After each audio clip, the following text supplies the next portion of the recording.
Hello mga kabibig, welcome back sa ating bagong YouTube channel. Ito ang pinakamaingay na YouTuber sa balat ng YouTube. Ako si Kabibig, maglabag-labag na ta with evidence. So, nakita na natin for the first time si Tatay Digong sa kanyang pre-trial pero hindi siya nag-attend sa ICC court kung hindi binigyan lang siya ng link para maka-attend for I think it's a medical reason.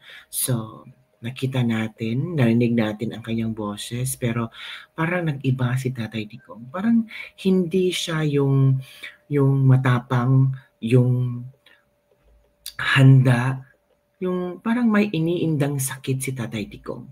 Well, alam naman natin na diabetic si Tatay Digong kasi last time nung inarrest siya, tumaas yung sugar niya, nag-shoot up yung sugar niya. Pero parang iba ang nararamdaman ko ngayon. Parang naaawa ako at iba yung boses niya eh. 'Di ba? So nakita niyo ba yung video ni Tatay Digong? Yung kanyang pagsalita kanina? O sige, i-share ko sa inyo kabibig ha. I'm sure dito marami ang tawag dito, iiyak na naman kasi nakakaiyak ang posisyon ni Tatay Digong ngayon kabibig. Ito mga kabibig. Roa Duterte. That's my first middle name is Roa. The surname is Duterte. Bakit ganun si tatay? Wala siya sakit, no? Parang may sakit. Parang ginainda, no? Oo. Merci beaucoup. Thank you. Roa Duterte. Bakit ganun? That's my Ano nangyari kay first middle name is Roa. The surname is Duterte. Uy, parang iba. Wala siya sakit, no? Kasi Oh my goodness. no? Ako. Merci beaucoup. Thank you. Roa Duterte. Balik-balik ko yung video ha kasi That's my hindi ito si Tatay Digong eh. first middle name is Roa. The surname is Duterte. Hindi ito si Tatay Digong. Yung Wala siya sakit, matapang. no? May sakit siya. Ginainda. God, mga kabibig. Parang Merci beaucoup. Thank you. Roa sakit sa puso. Duterte. That's my Nakakasakit first sa mga kabibig. middle name is Roa. The surname is Duterte. Iba ang boses ni tatay. Wala siya sakit, no? Parang meron siyang sakit or meron siyang iniinda, something mga kabibig. So, kailangan nating manalangin na sana safe si Tatay Digong kung ano man ang kanyang iniinda. Mag-80 years old na siya kabibig. Tapos, again, The surname is Duterte.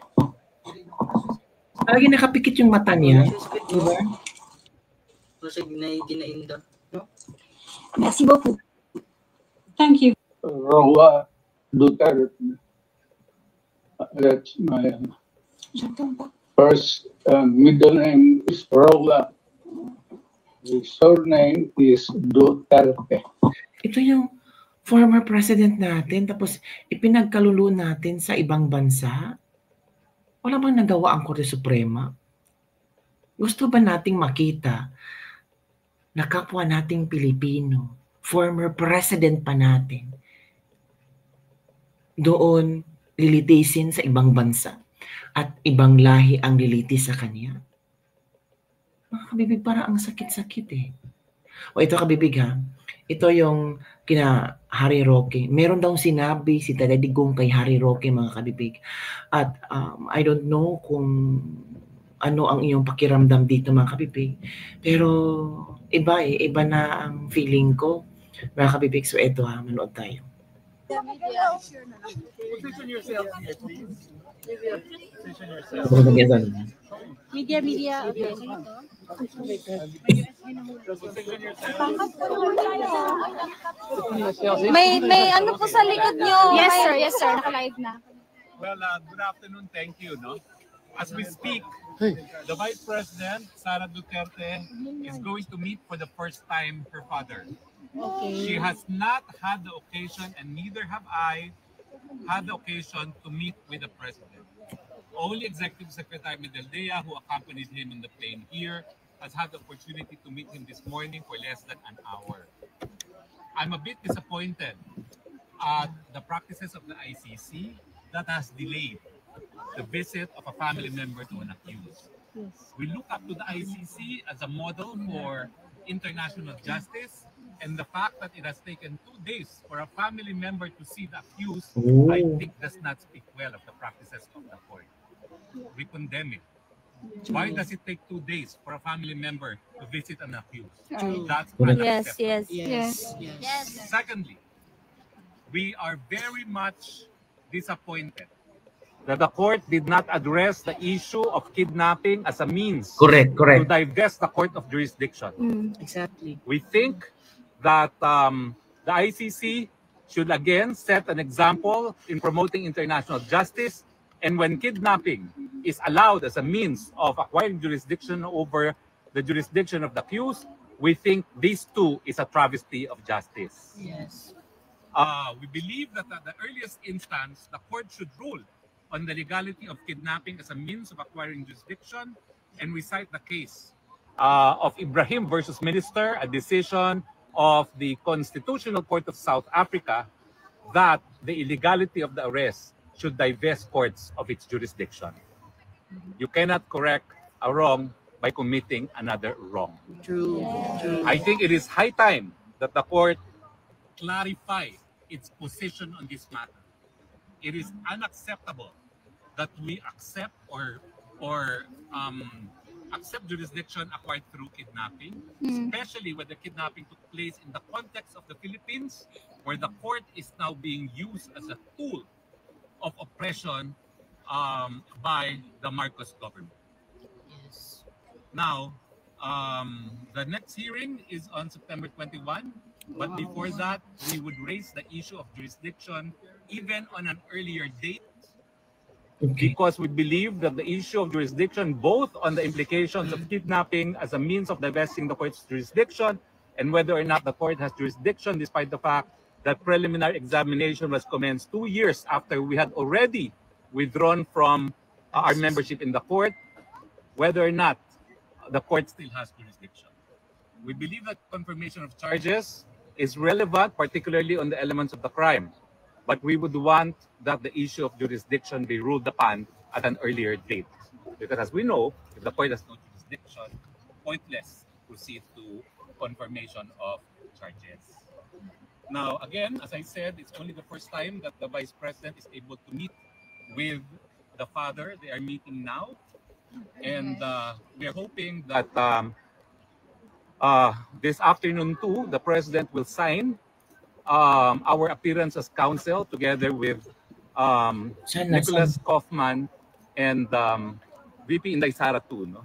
Be recognized also as counsel for her father. And we hope that with the recognition that we have representation of the President, we would then have more access to the President than we had for the past 48 hours. But I reiterate, this is unheard of, even in a country like the Philippines, where family members, a family member, a daughter no less, was not allowed access to her father. This is a very sad day for international justice. Yes. Very sad day. Okay, so I am Herminio Harry L. Roque Jr. I'm a member of the Least Council of the Court. I was former spokesperson also for the former President, Rodrigo Roa Duterte. Now, the Vice President is coming back. Yes. I do not know what time, because I said the priority is for you to meet with your father. Yes. Okay? So she has committed to return. I do not know until what time visiting hours are, but she said she will aim to be here again at 5 o'clock. So, yeah, so I decided, in fact, to separate from her because she could not actually, in conscience, leave you out here in the cold, not knowing what to expect. No? So as you saw, she made me stay behind, so I can express our gratitude to all those expressing their support to the President. Siyempre po, no, nakita nyo naman na talagang may edad na ang presidente ngayon at mukhang mahina na, no? Ang ninanais namin, ma-desisyon na i-issue ng jurisdiction sa sa malalo mabilis na panahon nang sa ganoon siya makauwi na ng Pilipinas. No? Sana mga kabibig. Alam mo, ang sinabi niya talaga sa Villamor, mamamatay muna siya bago siya husgahan ng mga dayuhang. Oh my goodness. Mamamatay muna daw siya bago siya husgahan ng mga dayuhan. Grabe. Grabe kasi yung yung boses ni Pang Duterte nag-iba. Yung tapang, nandun pa rin yung tapang niya pero nag-iba mga kabibig. Pero hindi tayo papayag nun. Kaya yung issue ng jurisdiction, gusto natin ma-desisyonan ka agad. Nang napauwi na siya.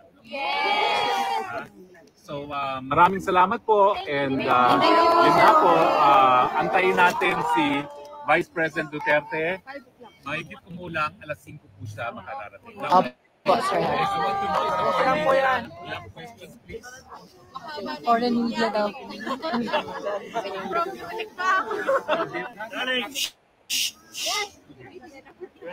It's only now that the daughter, the Vice President, is being given access. So yun kabibig, yun ang update mga kabibig kay Pangulong Duterte. Nakakaiyak. Hindi ako maka-express ng aking thoughts ngayon knowing na may pinagdaanan talaga ang pamilyang Duterte at itong videong ito ni Pangulong Duterte ay isa sa mga napakasakit na tingnan natin. Wala siya sakit, no? Kasi ginainda, no? Merci beaucoup. Thank you. Rola Duterte. That's my first middle name is Rola. The surname is Duterte. Kakaiyak. Wala siya sakit, Kakaiyak. no? Kasi ginainda, no? Merci beaucoup. So, yun po mga kabibig kasi I don't know what to say. Parang napakasakit kasi yung petition nila denied ng ICC. Tapos, the next trial, the starting of trial will be on September 21. Wait, on September 21, di ba, ito yung anniversary ng pag-declare ng martial law. Pero coincidence mga kabibig. Yun ang nararamdaman natin ngayon eh. Yung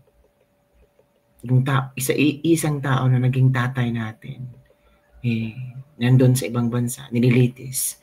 Dapat sana kung merong kasalanan, dapat sana dito sa Korte Suprema sa bansa, pero tahimik ang ating Korte Suprema ngayon Parang nasupalpal sila. Di ba mga kabibig? So yun lang mga kabibig. I will not prolong the video kasi sobrang nasasaktan ako. Yun lang po, at sa ating mga OFW dyan sa Netherlands, salamat na hindi kayo bumitiw kay Pangulong Duterte, nandyan pa rin kayo. Kahit may mga trabaho kayo, yung iba nag-absent, yung iba nag-leave para lang makasama ang Pangulo natin, para makita si VP Sara, para maramdaman na ating Pangulo na maraming nagmamahal sa kanya. Yun lang po kabibig. Don't forget to like, subscribe, and share this video. Bye everyone. See you next time.